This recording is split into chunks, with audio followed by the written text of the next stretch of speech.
Hey guys, this is Steve with DQ'd Barbecue. Today, we're gonna be grilling some pizza. Y'all hang out. Alright y'all, so in the first few weeks of owning our Acorn Kamado cooker, I've been fortunate and got to do a lot of different kinds of cooks. You know, I've done long smokes, I've done shorter smokes, intermediate area chicken and ribs. I've done some high temp steak sears. I've even baked some cookies on it. One thing I haven't done, and I've never done this on any grill, is made a pizza, and that's sort of one of the things that Kamados are known for, that you have the ability to do. Now, full disclosure, two things. I'm not really a big pizza guy. I mean, I enjoy eating pizza, but I'm not one of the guys with 3 or 4 or 5 different crust recipes and great grandma's secret pizza sauce recipe. I've got a few things that work for me, and that's great. Now, if you're looking for a big pizza guy on the Kamado Joe, go check out John Setzler. Put his link right up here for the Kamado Joe channel. Now, if you've been around YouTube for very long, you know that he used to do was it Man Cave Meals, and I think he's got his own channel now. But he's got a lot of great videos on pizza, so y'all go check him out. But we're gonna shoot for a temp today on our Acorn at about 600 degrees. So let's go ahead and get that fired up, and we'll get it rolling. Y'all are probably getting tired of me talking about how I start my grill, but just in case it's somebody new. Started out, we had our good lump charcoal in there. Went ahead and got our fire started down in there, lit it off. It's a cold day today, so might take a little bit for it to come up to temp, but we're gonna get our fire going, and then once we've got some good coals in there, we'll shut it down and let it come up to temp. All right, let's get inside and take care of those pizzas.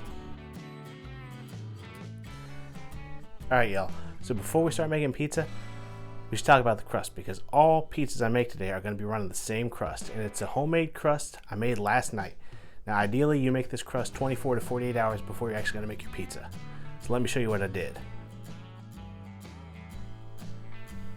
So to prep our crust for these pizzas, I'll put the exact measurements on the ingredients down in the description box below.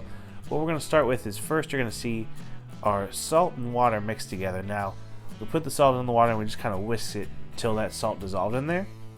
We're going to get that on our KitchenAid mixer. We're going to go ahead and add our yeast, and we're going to start adding flour. And as we add flour, we're going to go ahead and mix it in as we go, and we'll just keep adding some flour, mix a little bit, add some flour, mix a little bit.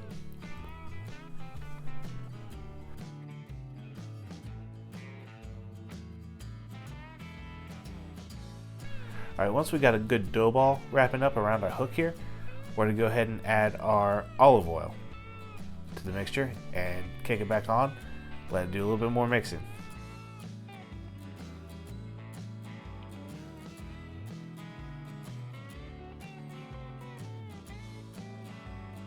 Alright, so once we've got our dough ball to a good texture, it's going to be a little bit tacky. I'm going to pull it out. I'm going to hand knead it for maybe 30 seconds, just till we get that dough nice and smooth on the outside. We're going to go ahead and form a good ball of it.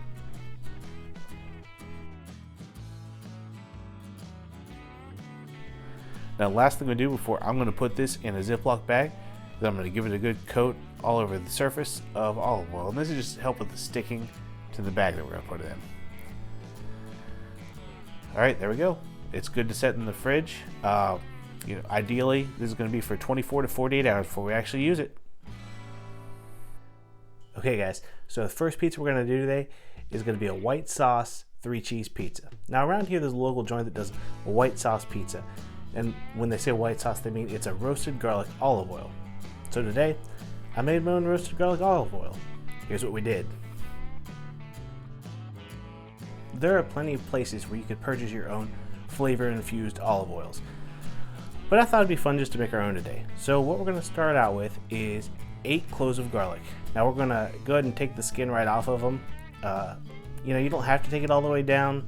You're going to strain this later, but I just went ahead and took it all the way down. And you're going to go ahead and chop the tops off of all of these cloves of garlic. Once we get the tops taken off of them, we're going to go ahead and arrange them in a pan with the chopped top down in the pan. Then we're going to go ahead and start to pour some olive oil over them. We're going to add 4 cups of olive oil to this pan today.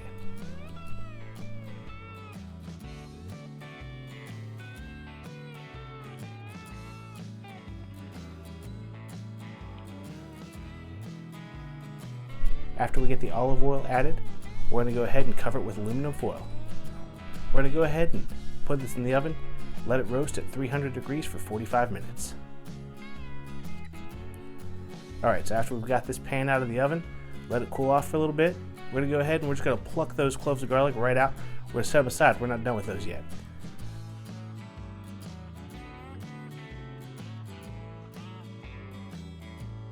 We'll take our pan here. You can see I've got a quart jar. Like I said, we put 4 cups of olive oil in there. It should fit. We've got a funnel, and we've got a fine mesh strainer. So we're just going to go ahead and run this oil through the strainer, get it into this jar. You might find yourself like I did, be a little bit messy. Hey, that's okay. That is what it is. We'll clean that up later.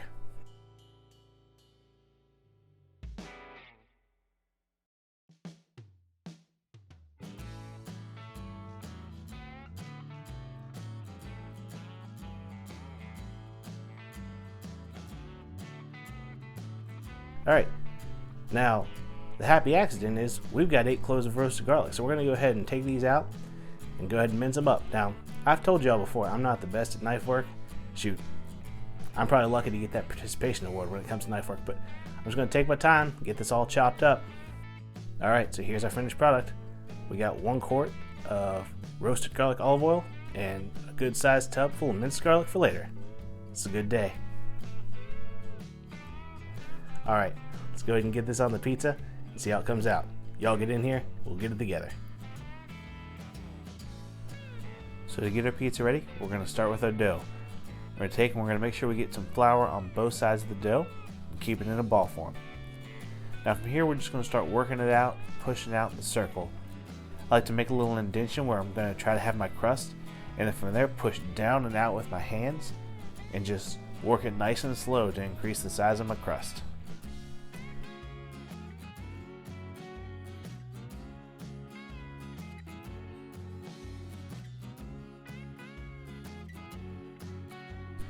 Once we get the crust about where we want it to be, we're going to go ahead and pick it up. We're going to throw some flour down on our peel and just go ahead and move our crust right over to our peel.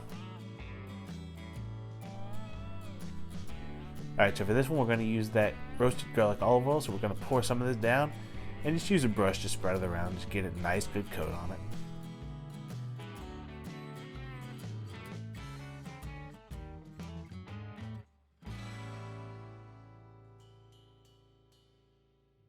So the first of our 3 cheeses going down is going to be a good bed of freshly grated mozzarella.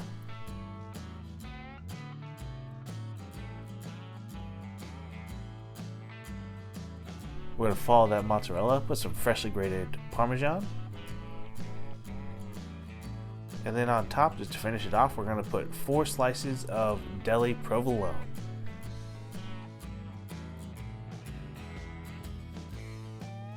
And there we go. This is our olive oil cheese pizza. Alright guys, just like that, our pizza's ready.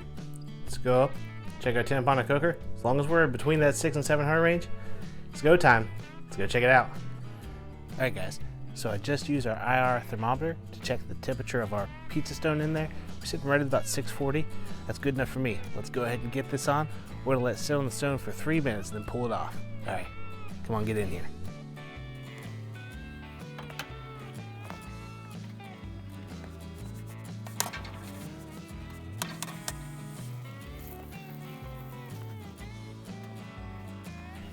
Alright guys, we've been on for the correct amount of time now. Let's go ahead and get it off.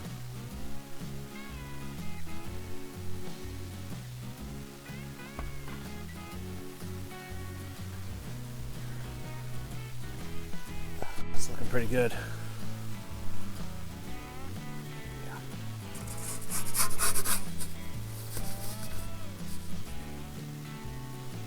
That's a cheesy pizza right there.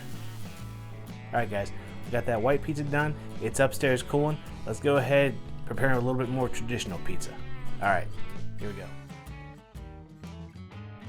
Okay, so for this pizza, we're going to start out the exact same way as the other one. It's a lot of flour, makes everything nice and workable.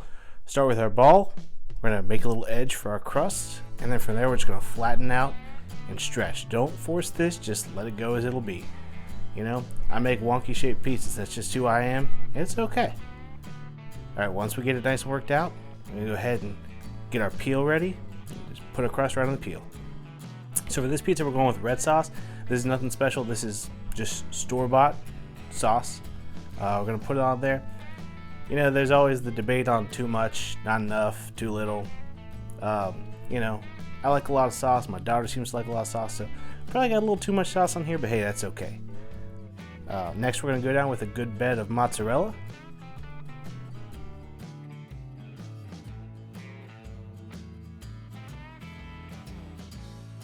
On top of that, we're gonna go with our pepperoni.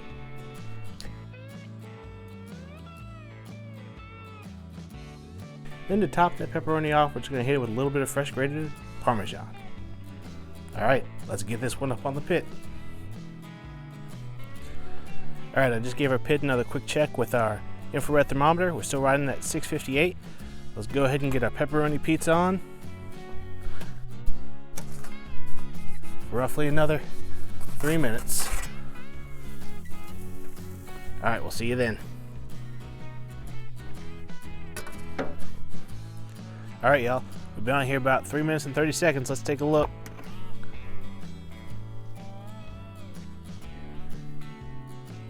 Yeah, I don't know about you all.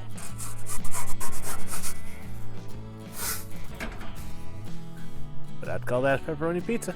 Let's get inside and try it out. All right, guys, end result. This is our cheese pizza. Take a look at the back.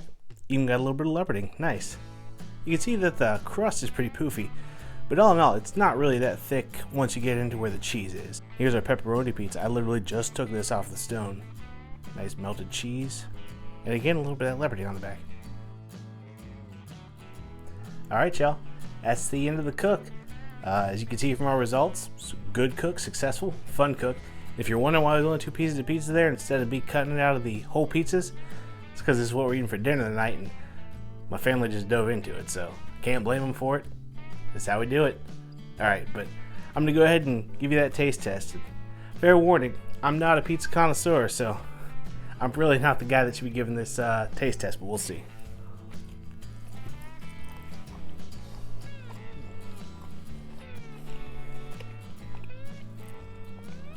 That 3 cheese is extra cheesy.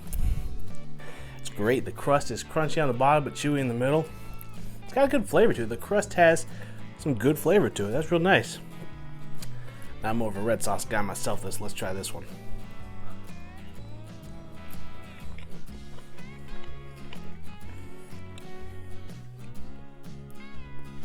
Same thing. It's a great crust.